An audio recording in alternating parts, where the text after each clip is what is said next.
Hello guys, welcome back to my channel. Today I will be discussing how I got my avocado seed to grow.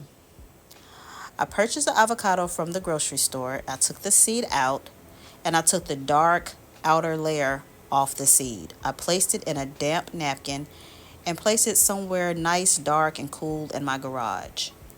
Once the roots started growing, I placed the seed in a jar of water. And these are my results. Once it grew, I cut it down 3 inches from the top.